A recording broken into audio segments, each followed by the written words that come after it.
Welcome to Simon Chardiet's New York Stories. And yeah, this light makes me look old, but you know what? I am old. I'm 62 and fuck you. I'm still here. And I'm still doing what I do, man. So anyway, I got my old Joey Miserable and the Worms guitar, and that's the amp I played in Joey Miserable, the Pop Tones, the Boss Sinisters. It's on so many records. I used it as a bass amp a lot too, because it is a bass amp. So there you go. I've taken a little break from practicing, clear my head out. So I figured I'd mess with your heads for a minute. So Simon Chardiet's New York Stories. Okay, we got to me getting clean. So now I'm going to bounce around and just do random stories. Because this is really a story about like one native New Yorker's journey through the old city. It's not supposed to be about like, what I had for dinner on August 25th, 1997 or something.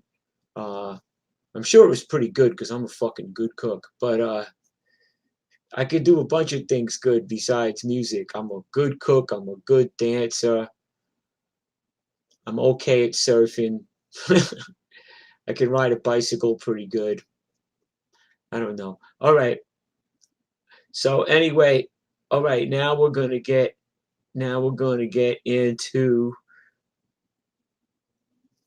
G.G. Allin, okay? I never was at his shows a whole lot.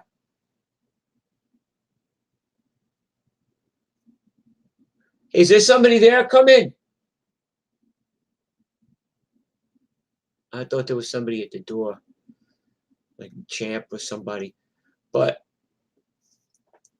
you see our slick production, huh? Our slick show business production. Move over, Fox News. You got some competition now, motherfuckers. All right, G.G. Allin. I always thought he had a pretty good band, pretty tight band. It was actually kind of like pretty solid rock and roll. But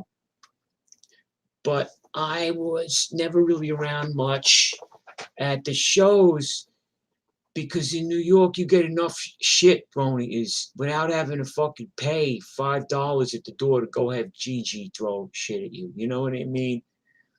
There's always somebody looking to kick your ass. Why should you pay $5 to have somebody beat your ass? Unless you're like, hey, I'm not judging here. If you're one of them masochists or something, And as far as what will Gigi do next? We got to go to the show. I always had some deranged motherfuckers in my band that I was wondering what kind of fucking shit they were going to pull next. So I wasn't on my radar too much, but I thought he had a pretty solid band. They were playing proper rock and roll anyway, and I liked his lyrics, But then the last time I ever saw him, I was playing bass.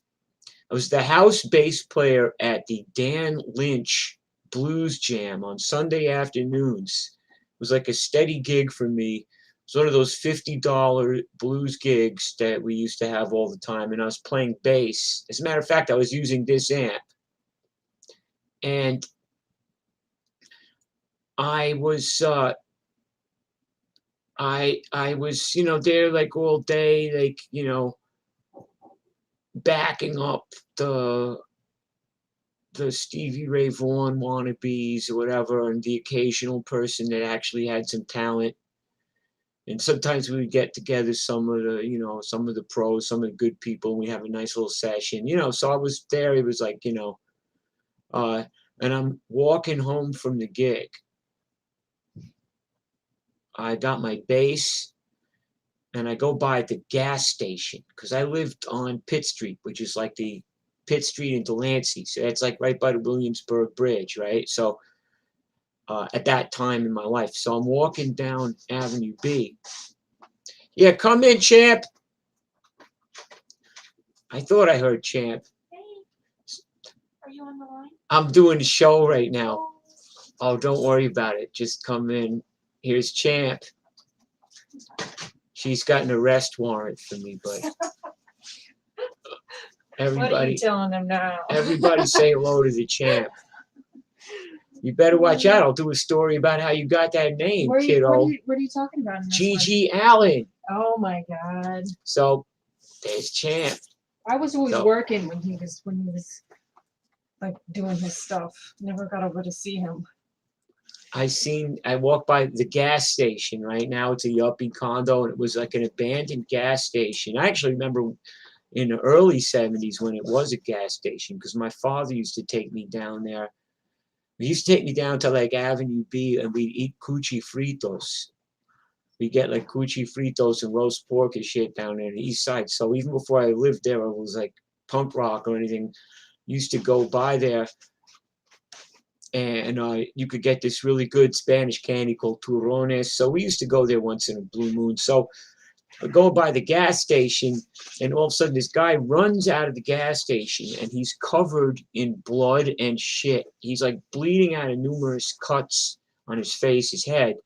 He's got no clothes on, and he's covered in shit too. Like he's got like shit all over his back and his ass and his feet and everything. And he's running like hell. And right after him is running these big bikers. They were the newcomers. That's the patch they had. And they had a clubhouse on like 12th Street and Avenue B. And 12th Street and Avenue B, you wasn't supposed to go there if you didn't live there. If you lived there, you could go, back and forth. But if you weren't from that corner, you were not supposed to even walk by there. You'd get your ass kicked by either dope dealers or the bikers or somebody. So it was like locals only on that corner. So that was their corner. So they're running after him, and they're all these big fat guys. They got their patches on, and they have like bicycle not bicycle chains, but like the drive chain, like the chain that goes on your motorcycle to run the wheels, and they had it wrapped around their fists, and a couple of them had like sawed off pool cues with duct tape on it and shit, and like gaffer's tape, and they're running after Gigi. The problem is they're all very fat, and they're wearing engineer boots, and I learned the hard way, never wear engineer boots because you can't run. And I learned that the fucking hard way when I had to run and couldn't run fast enough. So they're wearing engineer boots, and they're chasing Gigi Allen. And I was like, oh shit, it's Gigi. So I'm going to the pool. she's going to the I'll pool. be back in like an hour. Okay. Ladies and gentlemen, in Radio Land, this is the mighty, mighty champ. Gotta keep myself mighty. Okay, I think I'll still be here when you get back. Where the fuck else will I go? No. I'll tell you all my troubles. You'll come back. I'll kvetch to you. I'll grabst to you like you wouldn't Did believe. I say I was coming back? Wait, what? Oh, you're gonna come back. Do I have some fucking gossip for you, kiddo? Oh, okay, well, yes. Gossip and fried rice. Is it about me? No, Okay. which is even better. And I got fried rice, so you're coming back. All right, so Goodbye, party people. all right, so anyway, that's the champ. So anyway, Gigi is running down a fucking street. I was like, God damn, it's Gigi Allen, with the mustache that he had, and he still had those shades on, but he's naked. And the newcomers are coming after him. I just broke my own etiquette of never mentioning a motorcycle club name unless I am the member, and I broke it. And so I want to, apologize to anybody from that club for doing that. That's kind of a breach of etiquette that I shouldn't have done, but I'll play a song for you. How's that? If you're in that club, ring me up and I'll play any song you want to hear. Okay. And I'll never do it again. All right. So, anyway, he's running down the street. So now I'm like, this is pretty interesting. The bikers are running after him. And now all the little crusty kids, with the cardboard sign and a dog, they're running. And also like just the Lower East Side punk rock kids, too, like the ones that aren't the crusts, but like, Liberty Spikes and, and all that shit, GBH jackets. They're running, but they run. But they can run faster than bikers. And so here's the bikers. They're running after Gigi to beat his ass. So the punk rock kids are running. But if they get too close if they get too abaft the biker's beam, they throttle back. They don't want to get like mixed up, mingled up with the bikers because they know that the bikers will just turn on them and beat the shit out of them. So they're kind of like, keeping a little bit of sea room, you know, astern of these guys. And so Gigi runs around a corner onto Houston Street, and there's a cab. He jumps into a cab, and the cab driver gets out, and he's a Sikh.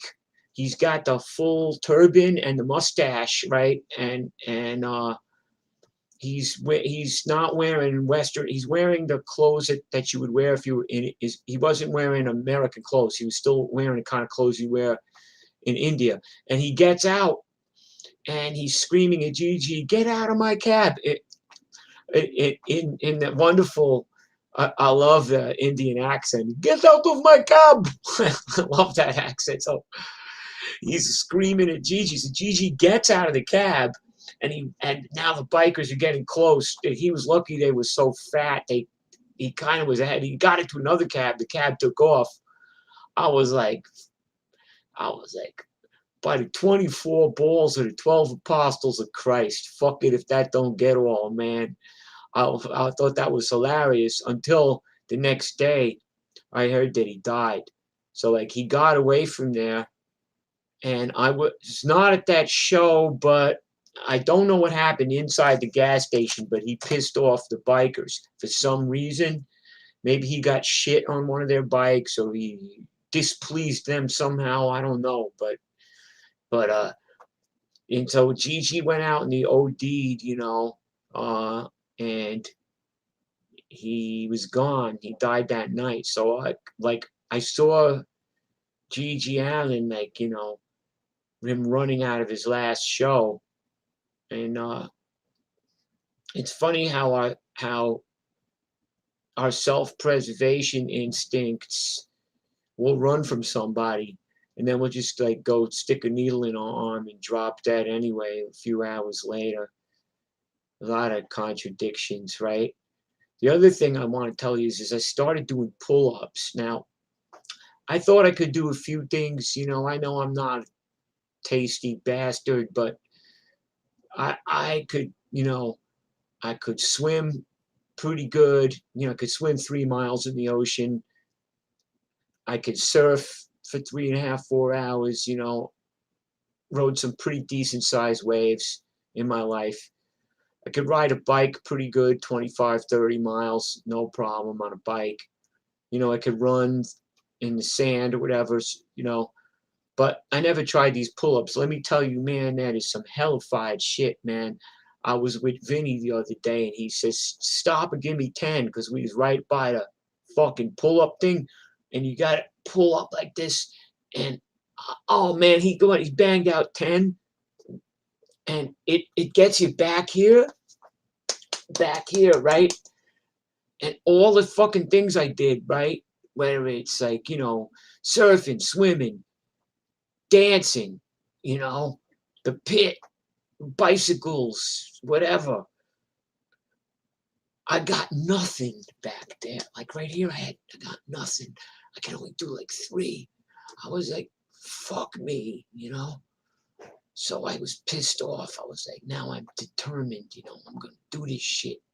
So I've been doing it every day. I go running or I ride my bike, and I go by where the pull-up bars be at, and I try to bang them out. I've just been doing 10. I finally got to where I was doing them. I'm so sore. And I finally, 1, 2, 3, I did 3 at one time, but then I could only do 1 at a time. So now I'm determined, man. That's like my new thing. I'm going to do pull-ups. It was like, I'm humbled, I thought the fucking things are kicking my ass. All right, so that's my Gigi Allen story. And once again, you meet the wonderful Champ. And that woman saved my life. One of these days, we're going to tell the story how Champ earned her name. It's a good one. All right, kids, over and out. I also want to mention that I'm going to be playing Simon and JJ were going to be playing once a month at Otto's Shrunken Head. And I'm going to let you know when the next one of those is coming up. So I'm back to playing in Manhattan. We're also going in the future, we're going to play at the Parkside Lounge. I also, I got other shows I'll tell you about when I get some of the things, some of the details worked out a little better. Okay? And thank you, everyone.